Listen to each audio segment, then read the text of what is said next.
ನಾನು ಯಾಕೆ ಮುಚ್ಚಿಡ್ಲಿ ಇಸ್ಯಾನ ನಿಂತವ? ನಿಮ್ಮ ಅವ ಹುಷಾರಿಲ್ಲ ಅನ್ನೋ ಇಸ್ಯ ಹೇಳಕ್ಕೆ ನಾನು ಸಿಟಿ ಗಂಟ ಬಂದಿದ್ದೆ ಕಣೆ.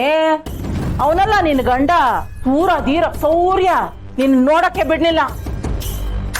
ನೀನು ಹುಡ್ಕೊಂಡು ಸಿಟಿನಾಗ ಎಲ್ಲೆಲ್ಲಿ ಅಂತ ಅಲ್ದಿವ್ನಿ ಗೊತ್ತಾ? ಏನು, ನೀವ್ ಸಿಟಿಗ್ ಬಂದಿದ್ರಾ? ಬರ್ದೆ ಅನ್ ಸುಮ್ಕೆ ಹೇಳ್ತೀನ. ಆ ನಿನ್ ಗಂಡ ಅವನಲ್ಲ, ಅವನ ಆಫೀಸ್ ತಾವಕ್ಕೂ ಹೋಗಿದ್ದೆ. ಎಲ್ಲಿ ನಮ್ ಲಡ್ಡು ಅಂತ ಕೇಳದ್ನವ.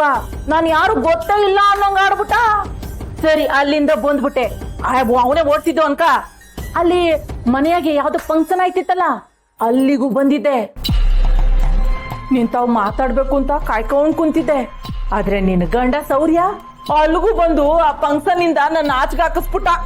ಅಚ್ಚ, ನನಗೆ ಯಾವ್ದು ಗೊತ್ತೇ ಆಗ್ಲಿಲ್ಲ. ಏನ್ ಗೊತ್ತಾಯ್ತದವ? ನಾನು ನಿಂಗ್ ಫೋನ್ ಕೂಡ ಮಾಡಿದ್ದೆ, ನಿಮ್ಮ ಅವಂಗ್ ಹುಷಾರಿಲ್ಲ ಅಂತ ಹೇಳ್ದೆ. ಆದ್ರೆ ನೀನು ಒಂದ್ ಮಾತು ಆಡ್ನಿಲ್ಲ, ಕಟ್ ಮಾಡ್ಬಿಟ್ಟೆ. ಈಗ ನೋಡಿದ್ರೆ ಇಲ್ಲಿಗ್ ಬಂದು ಟೀ ಕುಡಿತಾ ಇದ್ದೊಳ್ಳ ದಬಾಯಿಸ್ತಿದ್ಯಾ?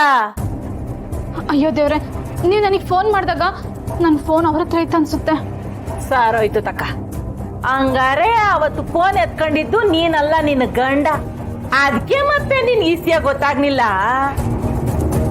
ನನ್ ಮಾತ್ ಕೇಳು, ನಿನ್ ಗಂಡ ಅವನಲ್ಲ ಸೌರ್ಯ, ಅವನು ಒಳ್ಳೆಯವನಲ್ಲ ಕಣೇ. ನಿನಗೇನು ತಿಳಿಯಕ್ಕಿಲ್ಲ. ಹಳ್ಳಿ ಹುಡ್ಗಿ ಅಂತ ನಿನ್ನ ಯಾಮಾರಿಸ್ತಾವನೆ. ಸೌರ್ಯನ ನಂಬಕ್ ಹೋಗ್ಬೇಡ, ಅವನ್ ದೊಡ್ಡ ಮೋಸ್ಗಾರ. ಸಾಕ್, ಸುಮ್ನೆ ಅತ್ತೆ. ಎಲ್ ಬಿಲ್ಲದ್ ನಾಲ್ಗೆ ತಲೆ ಬುಡ ಇಲ್ದೇ ಇರೋ ಮಾತು. ಅವರು ನನಗೆ ತಾಳಿ ಕಟ್ಟಿರೋ ಗಂಡ. ಅವ್ರ ಬಗ್ಗೆ ಯಾರಾದ್ರೂ ಏನಾದ್ರೂ ಮಾತಾಡಿದ್ರೆ ನಾನ್ ಸುಮ್ನೆ ಇಡಲ್ಲ. ಅವರು ಯಾವತ್ತು ಯಾರಿಗೂ ಕೆಟ್ಟದ್ ಬಯಸ್ದವ್ರಲ್ಲ. ಕಷ್ಟದಲ್ಲಿರೋರ್ಗೆ ಸಹಾಯ ಮಾಡ್ತಾರೆ ಹೊರ್ತು ಕೆಟ್ಟದ್ ಮಾಡಲ್ಲ. ಅವರು ತುಂಬಾ ಒಳ್ಳೆಯವರು. ಹಂಗೇನವ? ಹಂಗಾರೆ ಕರ್ಸು ನಿನ್ ಗಂಡನ. ನಿಮ್ಮ ಅವ್ವ ಕಾಯಿಲೆ ಬಂದು ಈ ಆಸ್ಪತ್ರೆ ಬಂದ್ ಸೇರ್ಕೊಂಡವಳೆ. ನನ್ ಗಂಡ ಬುದ್ಧಿ ಇಲ್ಲ, ಈ ದೊಡ್ಡ ಆಸ್ಪತ್ರೆಗೆ ತಂದು ಸೇರ್ಸವ್ನೆ. ಇಲ್ಲಿ ಮೂಟೆ ದುಡ್ಡು ಬೇಕಾಯ್ತದೆ.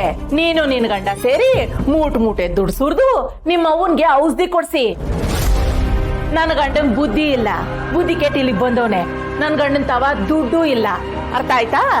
ಬರ್ಲಿ ನಿನ್ ಗಂಡ, ನಾನು ನೋಡೇ ಬಿಡ್ತೀನಿ.